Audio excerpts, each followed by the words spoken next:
Hello. Hello and welcome to the Sustainability First Voices for the Future discussion event. This event is part of a series called Together for a Fair Climate Future, running through to June and leading into the International Climate Change Conference to be held in Glasgow in November. The series will consider how to address the climate crisis and social justice issues together, whilst reflecting on what we've learned through the pandemic and how we can recover in a way that's fair and positive for the environment. We're involving a wide range of people in our work from across generations and disciplines: activists, artists, writers, school children, as well as businesses and government. We want to create a space which welcomes a variety of views, ideas, and creative visions that is open and inclusive and respectful. We're recording this event and live streaming it through our YouTube channel. There should be captions on the screen, and please share any questions in the chat, and my colleague Sonia will be feeding them in through the session. We will also be live tweeting with the hashtag #FairClimateFuture. So in this first event, we're going to explore visions for a more sustainable future, actions needed to address the climate crisis and social justice, and how to ensure diverse views are heard in decision-making. We have a fantastic panel today, and we're going to bring in some wider perspectives through short videos. So let's meet the panel. Please could you each introduce yourself with a little bit about your work and your interests in this area. Can I start with Daze? Yes, you can. Hi, I'm Daze. I'm 20. I'm a student at Goldsmith studying history and politics. But the reason I'm here is because I'm a climate activist, and I like to call it a climate activist, but climate justice activist, to be really Nikita. And this is basically meaning that a lot of my work revolves around climate, but also around social justice and seeing them as linked. And the only way we can solve the climate issue is by looking at it holistically. A lot of my work covers over politics and youth engagement, intersectionality, and youth climate change organising. Brilliant, thank you very much. And Zarina?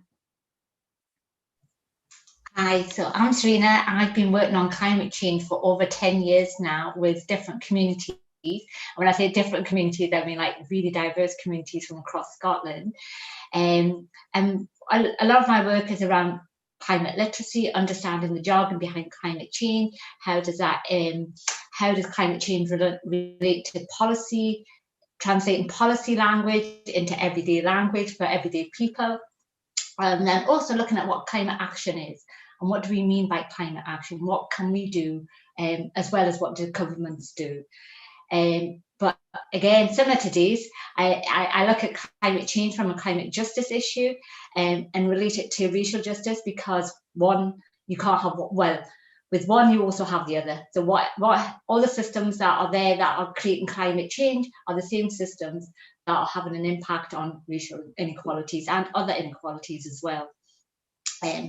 So that's basically what I do, but I also run an ethnic minority environmental network, and that's to get more voices from BME communities and to be involved in environmental issues. And at the moment, I'm now studying for a PhD. So that's me. That's great, thank you. Bridget? Hello, I'm Bridget McKenzie. My background is in culture, arts and culture, and learning young people.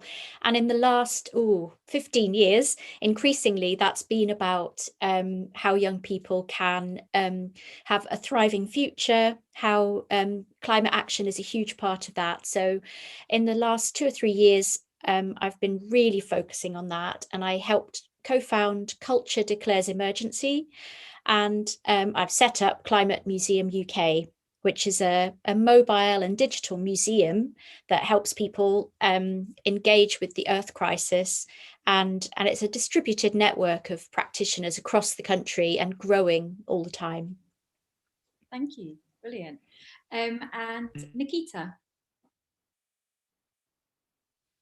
Hi everybody, so I'm Nikita Mistry. I lead the civil society engagement team within the COP unit. So the COP unit sits within the Cabinet Office, which sits in the wider government that brings together kind of our policy and planning for the summit itself. And within my role, I work with NGOs and interest groups, trade unions, faith groups, young people, both in the UK and internationally, to ensure that their voices are being heard as we plan and prepare for COP. But previous to joining the civil service, I was in the charity sector, working with different kind of gender-based groups, working on mental health issues and with people experiencing homelessness. Thank you. And Ellie? Hi everyone, my name's Ellie Shipman. I'm a participatory artist and illustrator. I'm really interested in exploring urban change, sustainability, well-being, and what it means to be a woman. I do that through a variety of different projects, working with researchers in museums, working with community groups for site-specific installations, as well as online and illustration projects. My background's in community development, where I worked in local government. So I'm really interested in how to bring an asset-based approach of talking to communities, working out what the local skills and kind of social connections and resources there are in communities, what communities really want, linking that to climate change through participatory art, as I've kind of wangled that in my own practice. I've also got a background, I study sustainable development, and I've got a background in art education. So it's, trying to link that all together. Yeah, lovely to be here, thank you. Great, thank you very much. Thank you all for joining us today. And I'd also like to introduce William Bock. William won the Sustainability First Art Prize last year, and he's also a visual scribe. So he's going to be capturing the event through drawings today. And you can watch his progress as we're talking. And then at the end, we're going to look in a little bit more detail at his drawings, and we'll also make them available after the event. And also, just to introduce myself, I always forget to do that. So I'm Claire Deedney. I've been working in climate change and energy policy for the last 15 years. I'm also an artist and a weaver, and I'm leading this programme of work for Sustainability First.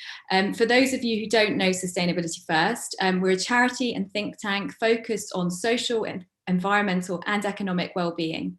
And we're very grateful to National Grid for sponsoring this programme of work as a principal partner for the International Climate Change Conference. And we'll hear from one of their graduates today, and we'll also be hearing from them in later events. So to begin, we're going to start by setting out visions for a more sustainable future and considering some of the actions that we need to take today and over the next 10 years to meet those visions. We've got 4 videos to help set the scene, and so here they are.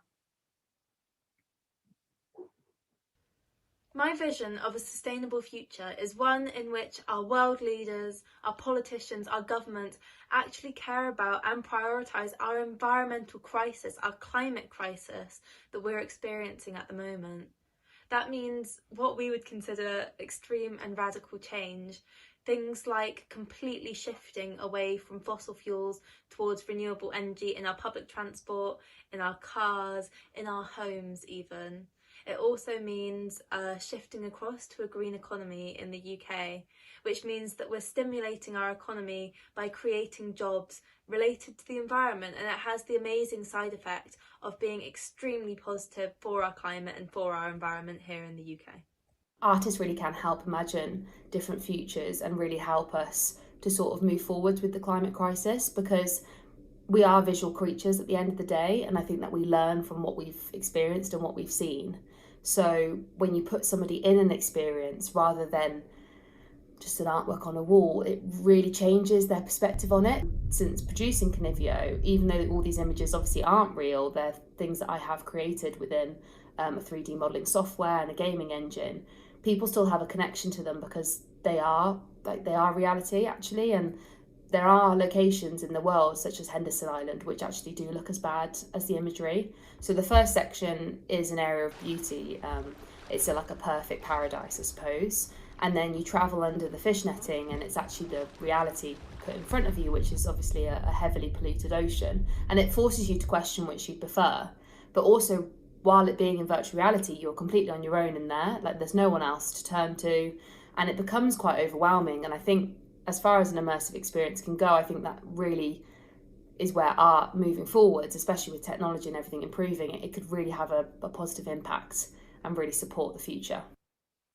Hello all, my name is Jude Daniel Smith, I'm 16 and I volunteer with a campaign called Teach the Future, which aims to repurpose the education system around the climate emergency and ecological crisis so that all young people in the world are enabled to face the biggest issue this world has ever seen. So, what is the future that I want to see? I want to see a future where sustainability is not this niche concept that is discussed by very few people and some people might not even know about it. I want to see a world where sustainability is a societal norm. It's actually taboo and against society to go against sustainability and act unsustainably, which is how it should be. I believe that that would enable so much more sustainable development, because if it's seen as this thing that everyone does, people are going to be educated about it more in school, it's going to be more profitable because there's going to be more green jobs, and we're going to get more done because there's more of an incentive and less worry about what we're doing to our world. My name's Sarah and I work for National Grid. I'm on a Safety and Sustainability graduate programme and have a background in environmental science. I'll be addressing the question what changes are needed today and over the next 10 years to respond to the climate crisis and build a fairer society. Firstly, we need to recognise that there is a crisis and respond to that crisis with the urgency that is required. I think in order to build a fairer society, we need to recognise that we all have a responsibility, but that responsibility is shared but differential. This means that depending on our individual power, be that financial, political or personal, we will have a different ability to act, and we should all act as individuals, as part of groups, as part of organisations and as part of companies as well. Great, thank you for our video contributors. So Maya highlights the need for radical changes in our homes and wider economy. Georgia shows us how art can help in imagining alternate futures. Jude argues we need to start with refocusing the education system on the climate emergency. And Sarah suggests that we all have a role, but different abilities to act. It would be great now to hear from our panel, and I'd like to ask you each the same question, which is, what kind of future do you want to see? So I'll start with Daze. Yeah, I feel like I vision a lot. As a young person, it's something that gives me such hope for the world. I feel that my vision is based on regenerative cultures, and that term is one of those terms that means everything, also means nothing. But to me, regenerative culture means a regenerative and resilient community and culture that is created to enable everyone within society. And to the activist circles that I belong to, we break it down into 5 main parts. The first being self-care, being this not just, like face masks on Sunday and sleeping, but being this radical self-care of learning about where do we play, what part do we play within society, what parts are negative, what parts are positive, and working through this to be better people. And then we take this new growth within ourselves into our relationships with another person, and we call this the beginnings of community care. And when we do this, we learn how to speak to one another, how to love one another, how to care for one another. And then we take this to our wider community, and we learn how to hold each other, expressing our needs, but also helping people with theirs as well. And then there's the 4th one, and this is mainly for activists, but we call it action care. This is when we're in those really high intensity moments on the street together where, let's say, for example, I've glued myself to the ground and I'm really hungry. This is the time that someone takes a moment to feed me or read me poetry or even put an umbrella over me while it's raining. This is when we learn how to really care for each other in hard moments. And then this pattern of love and care that we've learned, we take this to the earth. And in turn, hopefully, this solves all societal issues. That's the aim, because we can see it with the ways that behaviours really influence. I see the climate crisis as something that's so linked to colonialism. It's linked to capitalism and this advancement that's needed, and saying, I'm ready to take, I'm ready to abuse, I don't care. But when we start caring and we start learning how not to take and not to abuse, but learn how to allow the world to flourish, we'll flourish and our earth will too. And that's the future that I hope for. Wow, that's wonderful. That's a really positive vision. Thank you so much. can I hear from Nikita now? What's government's vision for the future? So I think, we owe it to future generations to build back better and more inclusively from COVID and from what's happening in the climate, building this recovery on kind of solid foundations that are fair and green and resilient. It's very clear that, climate change exacerbates existing inequalities, in particular for women and girls, Indigenous people, people of colour, and people with disabilities, whose views are often marginalised. So in our role as presidency, we want to amplify those voices and making sure that, we recognise the knowledge that they have, as well as recognising that lots of these communities are agents of change in their own right. At the same time, we need to ensure that the future is based on how we live up to the commitments that we've made as a global north to the global south, as well as making sure that we're supporting other countries and parties in the other parts of the Paris Agreement, which are around supporting countries adapting to climate change, as well as ensuring that they can live up to the commitments made around reducing emissions. Yeah. Great, thank you very much. Ellie. Thank you. Yeah, my vision for the future is all around collaboration. I think collaboration across disciplines, across communities and across cultures is really where we can learn from each other, particularly taking the asset-based approach I mentioned in community development to learn the knowledge that communities already have about the land that they live on, the places that they go to, the transport access to their areas, all sorts of different things, which really links into the racial inequality and all sorts of other issues around climate injustice. And for me, that's all around how to do that creatively and working out ways where it can be fun and engaging and imaginative, and it doesn't have to be this kind of heavy going, science-led thing, which is really important, but it doesn't have to be the whole story. And so within that, it's all about communities being treated as experts, and even the term expert actually completely going out the window, and especially around working with researchers and working with scientists and with local people. It's all about treating everyone completely equally, and valuing that knowledge equally, and building a kind of vision for the future together through that. Brilliant, thank you very much. And Bridget.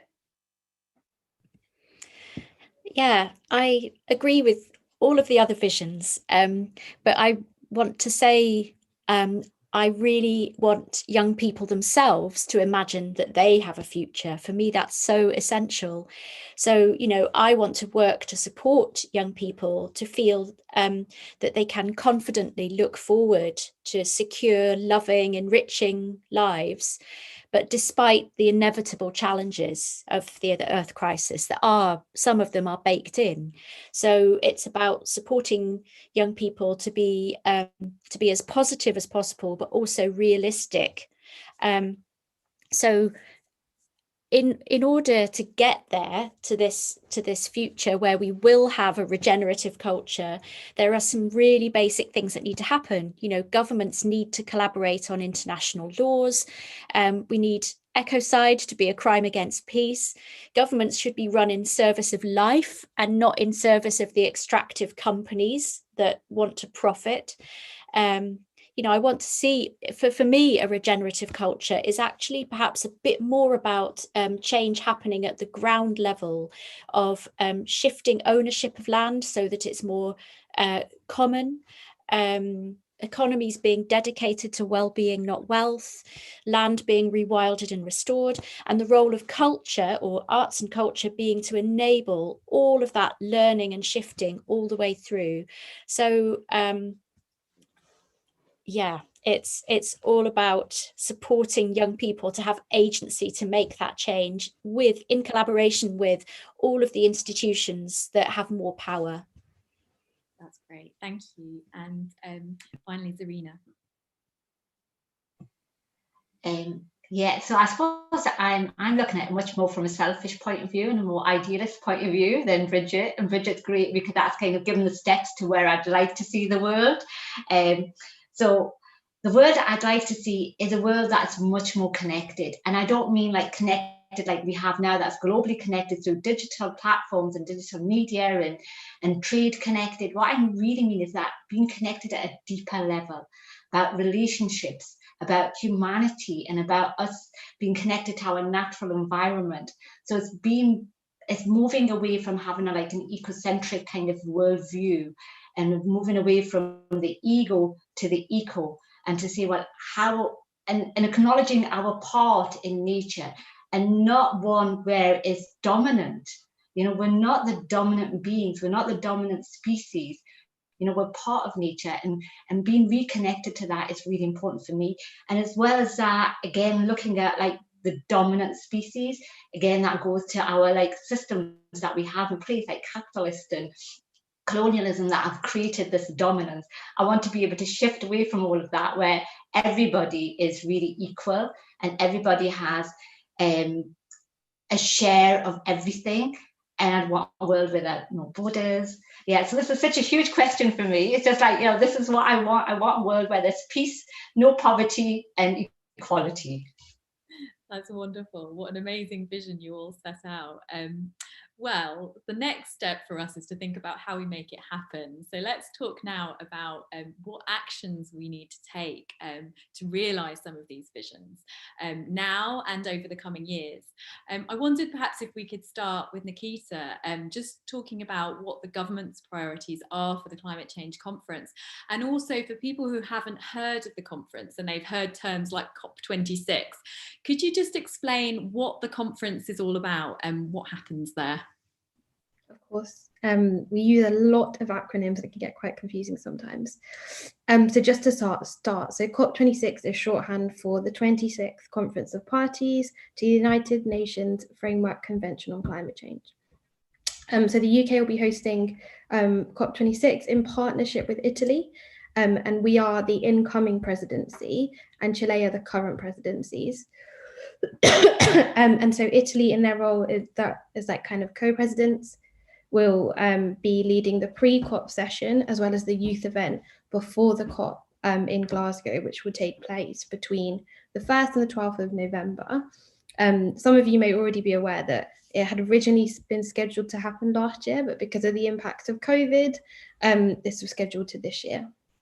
So the summit is a really exciting place to be, and it brings together experts and negotiators and heads of state and researchers and think tanks to talk through policy as well as negotiations. Some of you will have also heard of the Paris Agreement that was signed 5 years ago, and that committed us to keeping global warming below 2 degrees Celsius above pre-industrial levels, and to pursue all efforts to limit rising to 1.5 degrees. And that was a key breakthrough. But this year's COP, we need to kind of work through some of the rules around that, as well as work through existing policy issues. So we'll be doing that within the kind of negotiation space, as well as looking to speed up the real world economy change on climate. So the presidency has set out different areas of focus to drive forward that real world economic change, in addition to pursuing the negotiations. So these campaigns are around clean energy for all globally. So how do we help and support countries leapfrog kind of fossil fuels and ensure that energy access is equitable to all? How do we speed up the use of zero emission vehicles and clean transport? How we work with countries and parties and stakeholders around the world to ensure that they can adapt to the impacts of climate change, as well as build in resilience, as well as, and then underpinning a lot of this work is the work around finance. So it gets very convoluted sometimes. So we have outstanding finance issues within the UN framework of the Paris Agreement, but us as the presidency also want to increase action on wider financial commitments. So ensuring that money goes to adapting to the impacts of climate change, as well as mitigating carbon emissions, as well as ensuring that the financing that is there for vulnerable communities actually gets to communities, because that money can be quite hard to access sometimes. It will be about ensuring that this finance that is available is gender responsive. So we know that the challenges faced by women are quite different to those of men. So there's a work around that.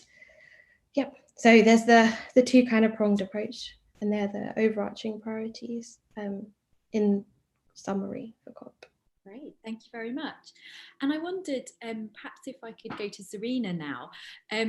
you gave a really amazing vision of this kind of more connected society at a deeper level, and how we kind of, also you talked about language and how we communicate more clearly about these issues. I wondered, what kind of actions would you like to see over the next few years from government, but also to engage individuals and communities on the climate crisis? And I think some of the speakers in the videos actually really hit home on quite a lot of these issues. For instance, I think Jude said something about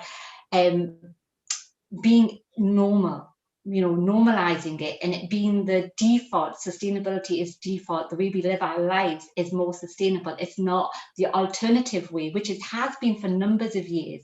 It's like, if you were more environmentally inclined to look at, or like if you're a vegan or a vegetarian, you were like the other, the hippie, the green person, rather than that being just the normal way to live. I think it's normalizing behavior which is much more sustainable, which is much more fairer, which is much more just.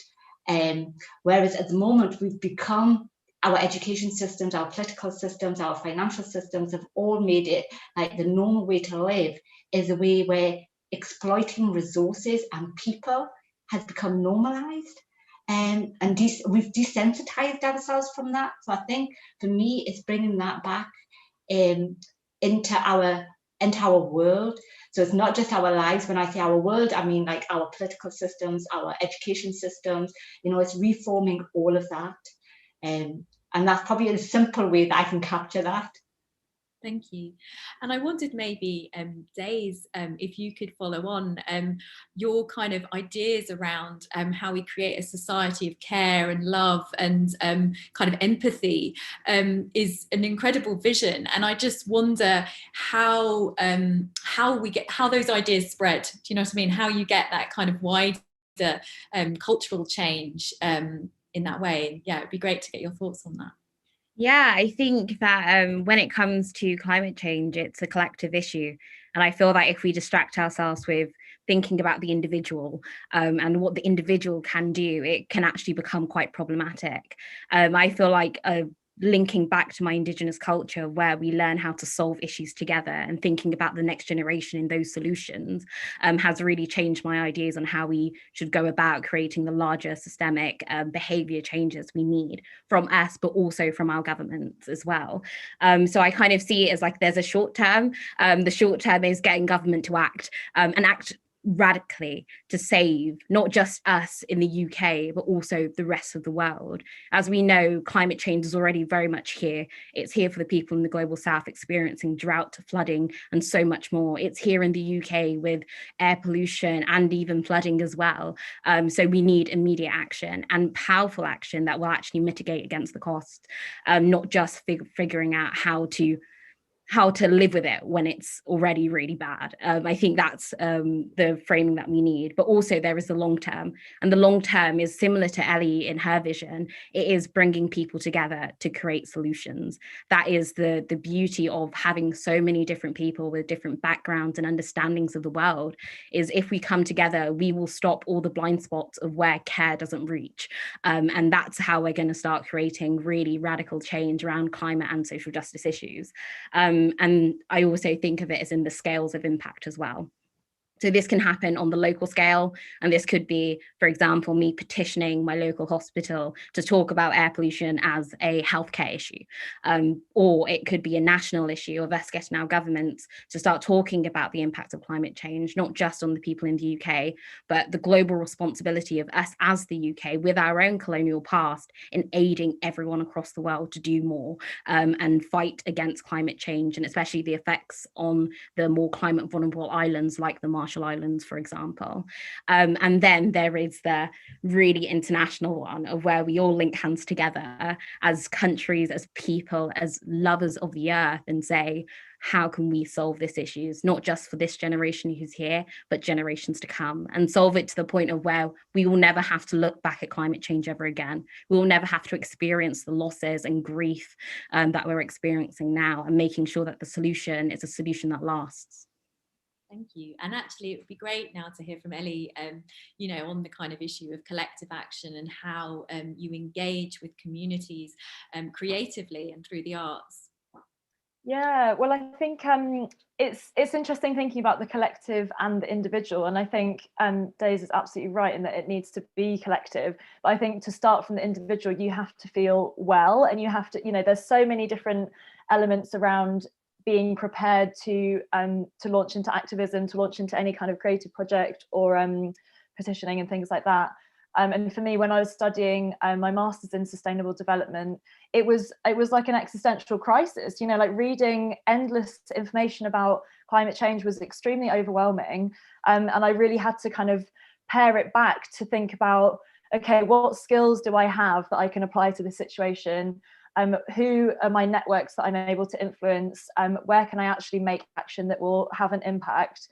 And how can I be well enough to even initiate that? And that took quite a lot of thinking throughout that that period of time to get to that point. But then I was thinking, you know, that is drawing on community development and my background in that. That's where I then started to think, actually, this can be a way of engaging people. And I ended up writing my thesis on that, around how asset-based community development can partner with participatory art to engage people in climate resilience and to kind of aid climate resilient communities, which I made a kind of toolkit for.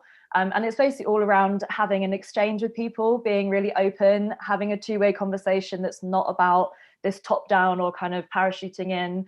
As artists, we're very guilty of that. It happens a lot in the arts, and it happens a lot in science and in politics as well, of course. And we really need to make sure that that's a really level playing field from the beginning. And it is about, yeah, talking to the introduction of what skills and resources and assets are in the communities already, and what people think is important in the area, and everything is linked to climate change. So really, if it is a transport issue or a green space issue or food growing or all sorts of other things that may be even less obviously related, it's about starting there.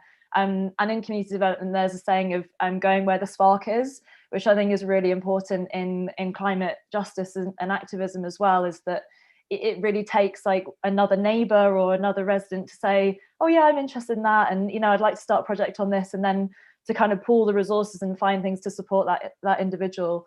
And I think that goes with being an individual in your own community as well, and something that I've really reflected on, having worked in local government and also worked as a freelance artist. When you're an individual, you kind of have more power in a way, because you can kind of just get stuff done so much more quicker. You don't have an organization to answer to.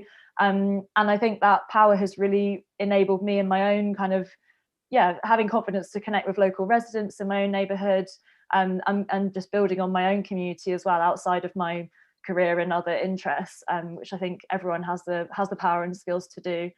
So I think it's, yeah, starting with your own power and your own skills and building up from there is really important. Thank you, that's great. And Bridget, it would be good to talk with you now. And Ellie talked a bit about that kind of overwhelming feeling that we get when we try and face the issues of the climate crisis. And I'm thinking also for children and young people who will obviously have to face these issues in the future and now. I wonder, like, if you've got any thoughts on the actions that we can take to support young people and empower them through this period. I would say that actually a lot of young people are already experiencing the, you know, whether through family connections, you know, with migrant and refugee families, or, you know, young people are actually living the fears about the future right now, and it is a traumatic situation. So it isn't just a kind of future horizon. So, you know, there's a spectrum really of eco anxiety right through to trauma. And I think that at a high level, we need to think about climate action and these political negotiations as being very much about truth and reconciliation, and less about a technocratic challenge. Of course, there's a huge technical challenge, but it needs to be about relationships. So I think young people would hear that, you know, if that was the message.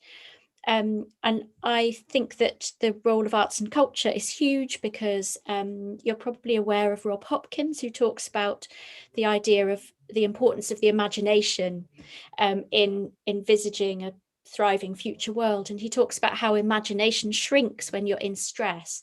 So, you know, cultural and educational projects can help participants, young people or people of any age, feel more relaxed, more able to resolve conflict, more able to imagine a longer term future or to expand their horizons, to empathize with other species or with people that have a different experience, more able to listen.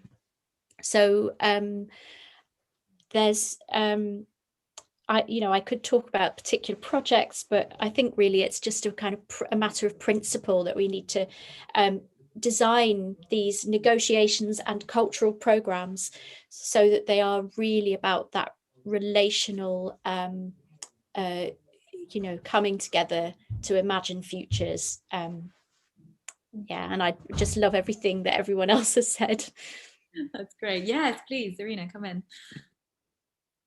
Yeah, it was just an interesting point that Bridget brought up that just brought something to my mind, which was that we have this fear, and I think it's moving away from the fear. There's the fear that when we're moving to a better sustainable world, that we're going to have to have personal change that's going to have an impact on sacrifices and doing without.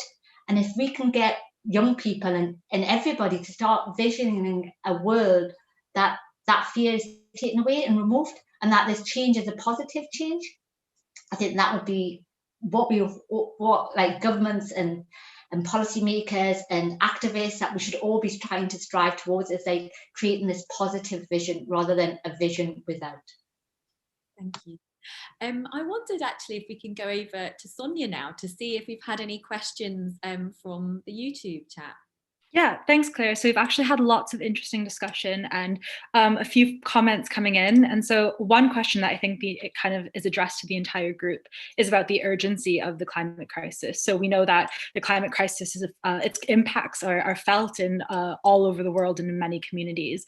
So a few people in the chat, they want to understand, how can we communicate this urgency in our visions for the future? But most importantly, this is what came up in the chat, and this is sort of what Zarina just mentioned, but how can we make those who profit off of the crisis, how can they understand this urgency?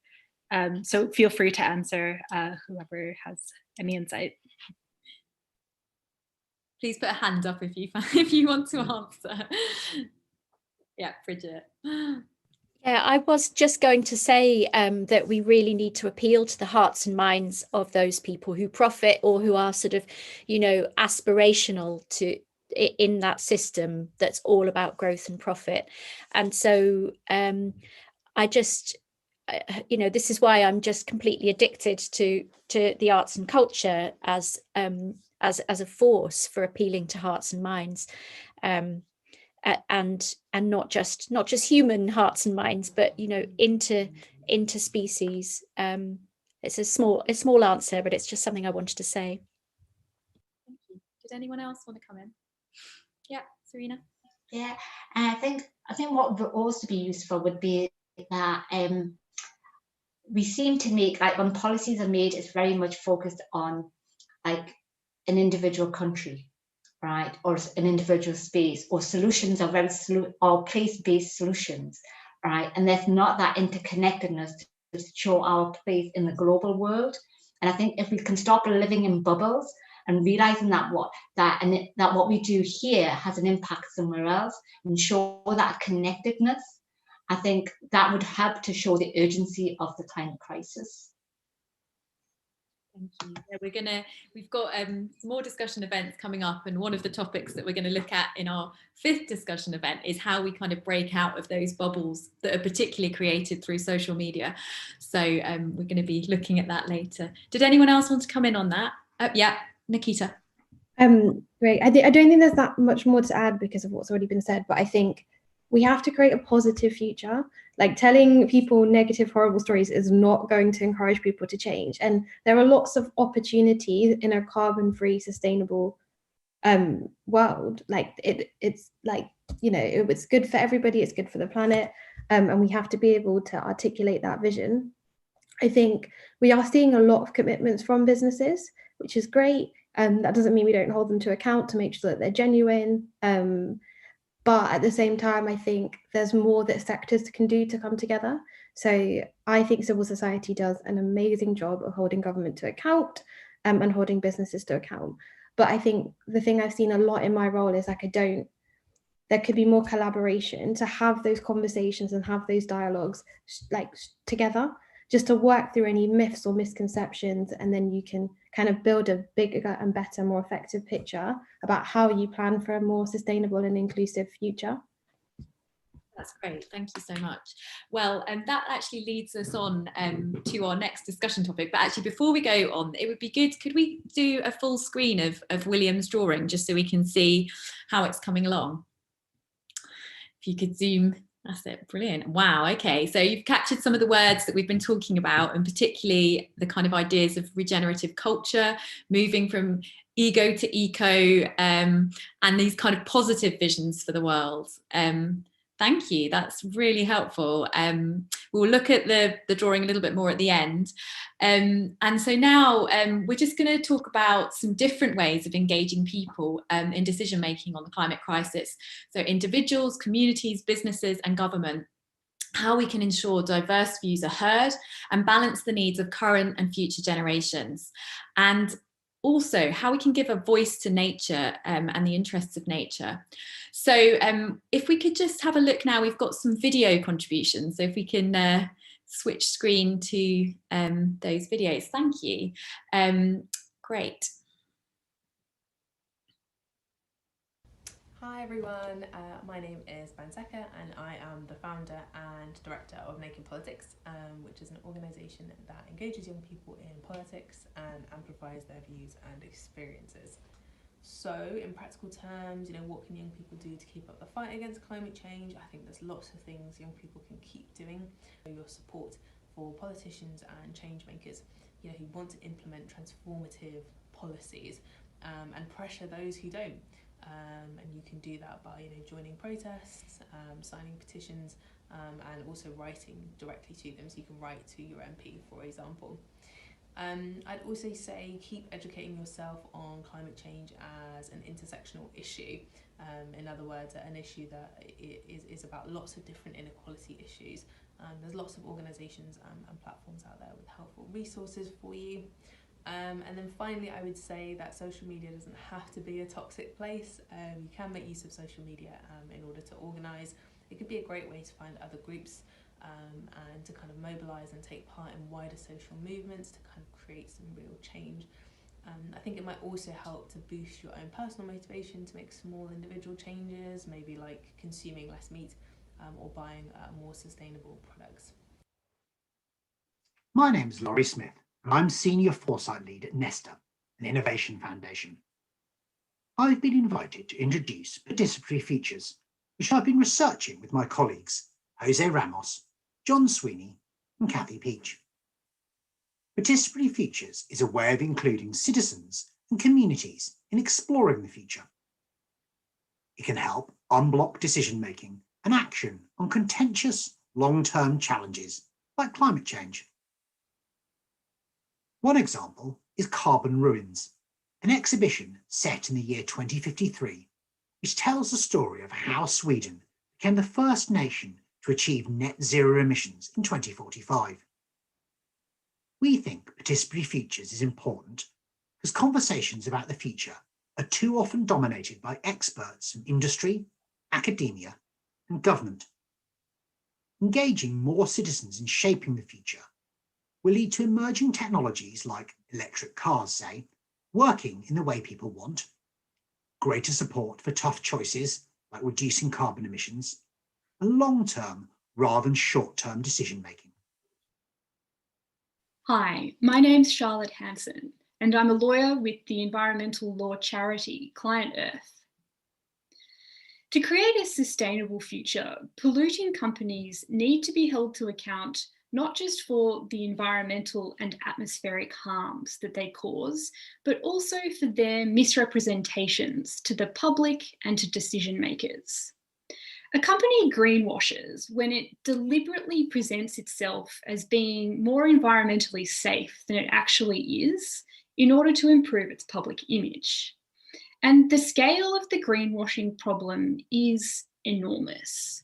One example, UK think tank Influence Map found that in the years 2016 to 19, the world's 5 largest listed oil and gas companies spent $1 billion lobbying to derail climate regulation, while at the same time running public affairs campaigns promoting their roles in climate action.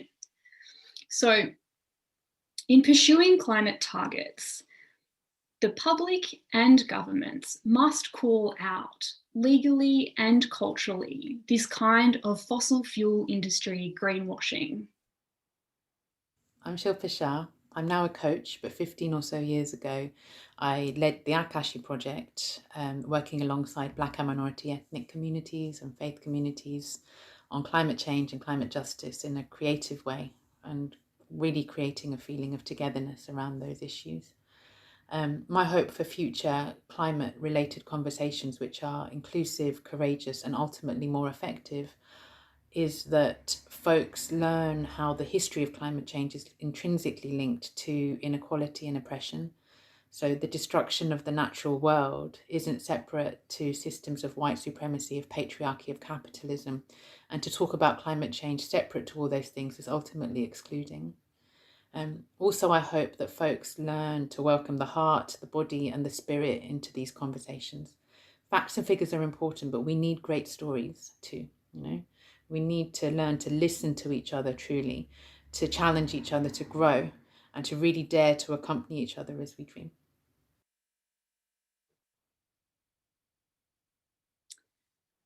Thank you. Thanks to all the video contributors. That was really helpful. So Banseka emphasises the important role of young people play in driving change. Laurie explores how individuals and communities can set out future visions through creative activities. Charlotte focuses on the risks of greenwashing and the need for meaningful action by businesses. And Shilpa highlights how climate change is linked to systems of social inequality, suggesting that we need to share stories and listen to each other. Zarina, I wondered if you could start. Banseka mentioned the word intersectional, and I just wondered if you could start by just explaining, you've agreed to explain what it means, and she did explain it a bit, but I think when we use these new terms, it's just helpful to explain them. So intersectionality is the overlap of various social identities.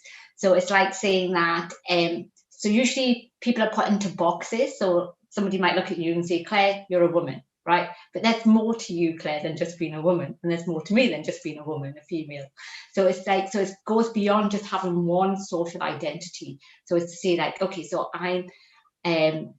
I'm a female, but I also might have a disability. I'm also somebody from maybe a BME community as well. So that's looking at intersectionality. And intersectionality also then recognizing intersectionality also recognizes all the different layers of social injustices or oppression that person might face.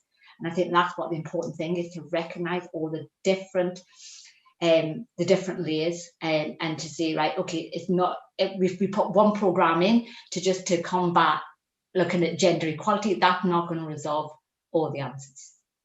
And so in relation to climate change, then it's about what we're trying to do here, I guess. It's about looking at social issues as well as environmental issues and how they interrelate rather than treating them separately. Is that? And I think that's key when we talk about climate change, because I think a lot of work, whether it's policy work or whether it's community work or whether it's academia work, when we talk about climate change, it's very much in isolation. And we've got to move away from that isolation and boxes and start to think of climate change and climate justice as more of a social justice issue, and make those connections. And somebody else, one of the other speakers that actually spoke about like looking at health and looking at health inequalities, looking at air pollution and how that works with how do you work with the NHS to recognise, so the NHS can recognise that as a climate change issue and not just a health issue. Yeah. And I wondered, you work a lot with kind of communities, and I wondered whether you have any examples of the ways that you've kind of actively engaged groups on climate change and what you found to be successful. Yeah, so I mean, we're fortunate in Scotland because the government have invested for communities to take action on climate change through the Climate Challenge Fund. So my role has been to help communities access the funding, but also prior to that is, I suppose the key for me with this bit of work was for those groups, those marginalised groups who never actually accessed the funding prior to like my engagement, was for them to recognise that they're part of this picture. They're part of they belong in this dialogue around climate change. And it's to see about what's important to you as a community group, and then how does that fit into the climate agenda. And I think it's having those initial conversations is really important, because it's saying that what's happening in your lives, your voices, they're all important, they're all having an impact, and showing that you've got a place in society. And I think that's really important. And then moving from that, then the Climate Action Fund then allows communities to then look at probably 4 themes of community action, which is around energy, transport, food, and waste. So, but that's not all what climate change is, because then it doesn't really address things like climate justice and social justice issues and like health issues. So yes, so I think it's trying to make it all connected. That's really important, and sharing people's kind of lived experiences, their personal interactions with climate change, what they're able to do to mitigate it, but also how they're impacted by it. And that also comes back to some of the video contributions about how we, Shilpa was saying, how we kind of share great stories and share people's individual stories, and engage people emotionally about climate change. I wondered if anyone wanted to come in on that. Yeah, sure, Ellie. And then Bridget. Sorry, Bridget. Yeah, I think engaging people emotionally and through stories is an absolutely key part of all kinds of messaging, whether it's kind of public information campaigns or advertising or art or storytelling. I lived in Vietnam in 2019, and we, with a colleague of mine, Ellen Downs, we did an exhibition on sustainable fashion. And the term sustainability is not widely used in Vietnam at that time. And so it was really interesting to start those conversations. I'm not saying we were the start of it, it's definitely happening, but to be part of those conversations and to try and reach a wider audience. So we partnered with the Vietnamese Women's Museum, and it was really focused on women making a difference in sustainable fashion in Hanoi. So it was certainly looking at intersectionality, but looking at those layers of intersectionality, but then boring down in kind of a boundary around one topic, which I personally felt throughout different creative and community projects, that's really helped to kind of help negate that feeling of feeling overwhelmed and really focus on something, and also to get a clear message and a good story out to a wider public and wider community. So we featured, kind of local tailors and designers and seamstresses, and had kind of actions that people visiting the exhibition could take around sustainable fashion, as well as featuring things happening around the world to put it in that wider global context, and also trying to draw on the more negative side of stories. So we made an interactive artwork featuring stories from different women who've experienced different areas of sustainable or non-sustainable fast fashion, whereas whether it's like a survivor of the Rana Plaza factory collapse in Bangladesh, or a Vietnamese woman working in a shoemaking factory who hasn't seen her son in 10 months. And then we asked the public to actually pin on fabric to the portrait of the person whose story resonated with them the most. So it was really trying to make sure that engagement was, one, like quantifiable, but two, kind of prompted someone to actually interact with it, so that we really knew that they had read them and they had made a conscious decision, and had some kind of personal response to it. So we're always trying to think about ways that you can kind of document that creatively, and still make it kind of fun and engaging through good storytelling. Thank you. Bridget, did you want to come in? Yeah, I just wanted to raise awareness of the flip side of stories, that stories are what these extractive companies use to convince us of the the necessity of a growth economy, or, you know, the importance of profit. So what we try to do is to help people understand how that works, how these discourses work to normalize extractive culture. So we have a project called Everyday Ecocide, where we encourage people to find and share examples of an everyday ecocidal culture. So, you know, yeah, that's another side of the story, really. Great. And also maybe Daze, if you could come in on the role of young people as well. I mean, young people have really been driving this debate, and I wondered if you could talk a bit about some of the challenges that young people face in kind of taking action on climate change, and what advice you might give to them, to people who want to get involved. Yeah, I feel that like a part of this conversation that really touched me was talking about the negative, because no one wants to talk about the negative. But in all honesty, the work that I've done with young people, we do need to talk about the negative, because we need to acknowledge that this is happening, and we need to acknowledge that people are experiencing grief and the feelings of loss for our futures, our earth, even up to the point of like some people experiencing loss of their communities, loss of their homelands and their indigenous connections. So I do think there is a place for this really quite hard truth telling, and especially this almost like speeds up the urgency, because you start to see what's being lost and you know you don't want that to continue. And I feel like for me, I know my story started off from a place of loss. It started off from finding out about air pollution in London and how this is affecting not only me at the time, but also how this is affecting Black and ethnic minority communities all over London, being faced with higher levels of air pollution. This was my spear to action. This was me saying, okay, now I know this, I'm equipped with the evidence and understanding that people are hurting. What can I do now? And with young people, it tends to be like one of two ways. Either you're like, where's my nearest Extinction Rebellion group? Or it's like, I don't want to deal with this. And I went through both sides. I went through that, I don't want to deal with this.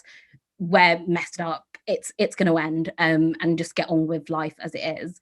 But then I realized the difference between the people who feel like they have agency and act on it, and the people who have agency and feel like they can't act on it. It's the holding of community. I know that when I joined Extinction Rebellion, that's what lit the spark in me. It was this community of really just caring for no reason to be kind, no reason to love or care for me, but doing so anyway. And this made me feel so supported. And I think especially for young people, it is that support. This is where we start to see intergenerational community building. It's by adults working in service of youth, and even of youth working in service of younger youth, as I feel that my role plays into quite well. So it's like we have to have the vision and the grittiness to say, this is what I deserve and this is what I'm going to achieve. But also we do have to acknowledge where we've got ourselves into, so we can actually start to look really deep at the roots of these problems and start to unearth them. That's really important, and we're going to focus our fourth event on the unequal impacts of climate change and really try and get into a bit more detail about how it is impacting people differentially and how we help the people that are being worst impacted to have their voices heard in these debates. Finally, it would be great just to talk to Nikita about how the government is engaging people as you prepare for the climate change conference, and just more generally in your work on climate change. Sure. So the engagement happens at multiple different levels. So we have our international engagement, so that will be our posts and kind of ministerial trips, and they will engage with civil society, young people, just to hear about the challenges that they're facing. And then within the UK, we work with lots of different charities and civil society organisations to understand, like, what are the priorities for COP? Like, what do you want to see from it? How do you want to work with us? How can we support you in amplifying your message about what you want to land? And that will mean different things for different people. So Zarina will not know this because I spoke to her very early, I think last year. I think we really need to move out of this climate bubble. So generally you tend to talk to the same people in the same groups and you get the same answers. My firm belief is that inclusion is not really an option. It's literally just a better way of delivering anything that gives you better outcomes.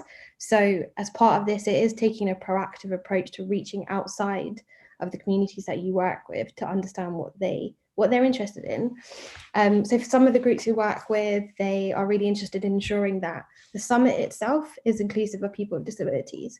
So we have a group of kind of working level officials with kind of the International Disability Alliance, as well as UK-based development NGOs and Indigenous and disabled people's organisations, to help advise and work with us to make sure that their suggestions are put into the contracts that we expect companies to deliver to help us deliver the event. We have organisations who are really interested in the quite technical negotiations issues. So we bring them in kind of closer to talk through the challenges around negotiations and working with different parties in that respect. We work with different groups around kind of with young people and making sure that the climate world is very confusing. I think probably when I was young, I had no idea like how to get a job at the UN or how to get a job on climate. Like, it's very out of scope for lots of like people. So we want to increase the knowledge and understanding of like how did the climate negotiators get to the job they got to? What could the career path look like? How does a COP work? Like, it's fundamentally confusing. So yeah, I think we have the kind of official level discussions, as well as Alok Sharma, who is the COP president designate, leading engagement with domestic and international groups, so he can hear directly from women, Indigenous peoples, and young people from around the world, and to know what they care about. That's fantastic, thank you. And just on that kind of point about skills and jobs for the future, again, we've got a session, our final session is on leadership for change, and thinking about how we equip young people for the uncertainties that they face in the future. Sorry, my cat's squeaking. He has to come and join. Finally, Sonia, would you mind, have we got any further questions from the audience? Yeah, there were some attendees mentioning nature and the role of nature. So a question addressed to all the panelists and potentially Daze and Bridget as well. How do we let nature speak in our work, and how do we balance the role of nature in our future with societal well-being, of course, and making sure that all living things and nature are equal stakeholders? And one of the attendees, Fiona, also would like an example of everyday ecocide, which I think Bridget mentioned. So yeah, so how do we make this work? Thank you. Does anyone pop your hand up if you want to answer on the nature, and then we'll do ecocide? Anyone? Yeah, Daze. Thanks. Yeah, I think so I've worked with Indigenous communities, and I feel like that's really enriched my understanding of who we are in this earth. And I think it's when we talk about nature, people think as it's that green spot in the middle of a city and how it's isolated from us. We are a part of nature, as it's already been mentioned before, and we need to start seeing ourselves as a part of nature, not as the freeloaders of the earth who are kind of just taking, but as people who are giving back to our ecosystem and seeing ourselves as a part of that. So I think nature playing a large role is very important, and especially when we're connecting to disenfranchised and marginalized communities, nature is really important. The beginning of my environmental journey started when I moved to Lincolnshire. It shouldn't have to start that late on in the game. And I know lots of people, like, you know, I grew up mostly in Tottenham, and if I never went to Lincolnshire, I probably wouldn't care for the environment, because I wouldn't know that I have a stake in it. I wouldn't know how to like raise it and take care of it and have that really like deep connection to land, you know. And especially with when you start looking at migration patterns, people have been drawn away from their lands and their connection to nature in that way. So we need to reinstate that. And I know that Bridget mentioned a bit about land ownership, about bringing back common lands, which is so important. And we need to start repealing all those horrible laws from the Tudor period that took away that from us. So I feel like it is very much like our work has to be as seeing ourselves as just one part of nature, one part of the larger ecosystem, and seeing what we take, but also how much we can give. Thank you. And Bridget, did you want to pick up on the ecocide point? Yeah, I was going to say the same thing about We Are Nature, but I just want to give just three general examples of everyday ecocide. So, for example, the national planning system doesn't actually, it specifically excludes the climate crisis, so that when planning applications go in, it's possible to completely elide climate impacts, for example, with airport expansion. Another example is when food manufacturers might emphasize the benefits of their products to be about speed and convenience and efficiency, and not about health and environmental factors. And so, a lot of everyday ecocides happen in advertising and in the media. And just an example in the media is when, for example, if there's a forest fire, the commentators will talk about threats to life, and they'll only enumerate it in terms of human lives and houses, property and human life, and not, the ecosystems and all of the other species that are being affected. So it's listening out for all of that. And you can join, unfortunately, it's currently mostly active on a Facebook group. I'd love it to be on another platform. Facebook in itself is like a microcosm of everyday ecocide. Yeah. Oh, thank you. And Zarina?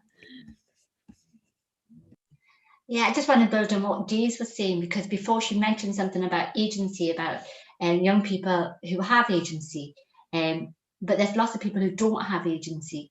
And one of the things about agency and about being citizens, responsible citizenship, is about belonging and about identity.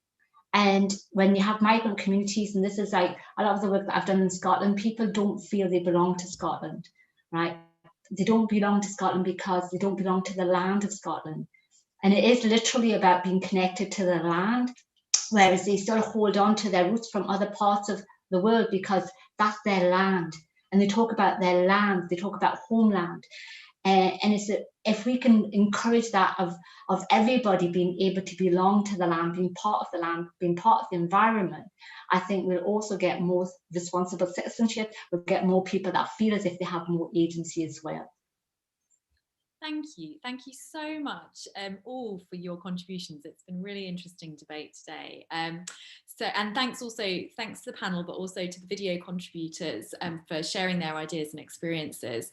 And to create a more sustainable future, we need to start by imagining it. And artists and communities can help us do this, moving beyond a focus on the experts, explaining the facts and the science, to share those lived experiences of people and inspire the wider cultural change. As Daze suggests, with care and connection, and all of us have talked about connection to each other and to nature. Let's have a look at William's drawing now, and my colleague Sharon, who's Sustainability First's director, is going to reflect on some of the themes we've covered today and talk about our future plans. Thank you, Claire, and thank you, William, for your fantastic illustrations. They're really powerful. I think William's pictures really show the different visions that we've heard about today, and the importance, as Claire said, of making connections, coming together and collaborating. I think the pictures William's done of the move from ego to eco are really captured this very well. And the importance of making links between us as individuals, the communities we live in, the countries we live in, and indeed other countries around the world. And then ultimately linking that back to nature and to the environment. And the point that many of us people have made on the platform today and in the questions around the need for collaboration. And William's little picture there of the collective and the individual, I think captures that really well. But everybody's also spoken very movingly about the need for action. This series of discussion events isn't just a talking shop. It's about how we get action for climate change. And we've heard today from panelists and others that climate change is already impacting people in the way they live in the UK through things like flooding, and globally clearly through fires and other impacts as well. We need to make those links and show how we can care for each other if we're going to get action. And the points that were made around normalising sustainability, and I think William's captured that quite well in the top corner there, in terms of educating and for sustainability and making this a societal normal is really important. But we also need leadership. And I think on his picture, William's got a really good picture of a spark. We need the sparks to get people to change. And that's, again, about linking people with the issues, with communities, where they are, and recognising that communities are experts in their own right, and that the lived experience is really important there. Governments need to recognise that, and Nikita has very eloquently outlined how the UN Climate Conference, the COP, can help us do that. But for that to succeed, it's not just going to be about technological change, it's also around inclusive change. And we've heard a lot about inclusivity and the need for intersectional approaches. And there's a little picture of the two flags, I think, on William's drawing as well. There we go, which really illustrates that. And Zarina said that we need to get out of our boxes. And that was a common theme that many people spoke about the need to not just pigeonhole people and the need to get out of our bubbles in our communications. We also heard quite a few comments about the importance of involving businesses and companies, and how companies shouldn't be greenwashing, but should be actively putting these changes into practice, and how that, in a way, is also a massive opportunity. And lastly, we've also spoken a lot about culture and the role of culture in getting a more sustainable and inclusive route to delivering and protecting us from the climate crisis. We heard very movingly from Daze about the linking of regenerative culture with our roots and where we come from, the stories that we've got, and how that can actually build resilience and empathy, and the need for radical empathy. We've heard also about the power of the imagination and how the imagination is going to be crucial to solve the climate crisis and solve the problems that we face. And that lovely picture there of the need to envisage a more positive world, I think really struck a note with many people, as did the point about winning hearts and minds if we're going to tackle the climate crisis. We need great stories, and we need to tell great stories, but we need to be aware that sometimes stories can work against us. And I think the points that were made about the hard truth that can sit behind these was really important.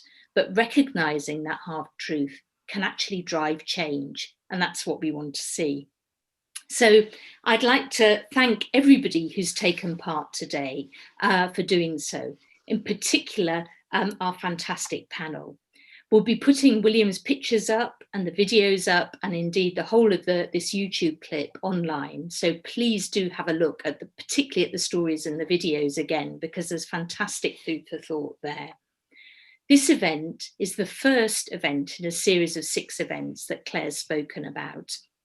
The next one is on the 9th of March. So please do join us for that. And that will be discussing what do we value in society. We recognise that today we've covered a lot of ground, and the rest of the event series will really be looking at some of these issues in far more detail.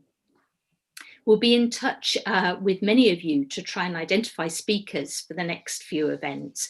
But please also, if you're keen, do share a video, a short 1-minute video that you'd like to share with others and with us in this event series of what you think should happen for a fair climate future. So if you share your videos with that hashtag #FairClimateFuture, we should get to see them. So do get involved. So once again, thank you to our wonderful panel. Thank you to William for his wonderful drawings. Thank you to all the video contributors who really made a real effort to speak in plain English and to share their visions and thoughts for the future. And thank you to National Grid for sponsoring this event. And last but not least, I'd like to thank my wonderful team at Sustainability First, particularly Claire, Alice, Sonia and Janine, and David for his IT expertise. We look forward to seeing you on the 9th of March, so please do join us then. Thanks. Thank you, everybody. Thanks, Sharon. We hope to see you on the 9th, and take care, everyone, and enjoy the snow today.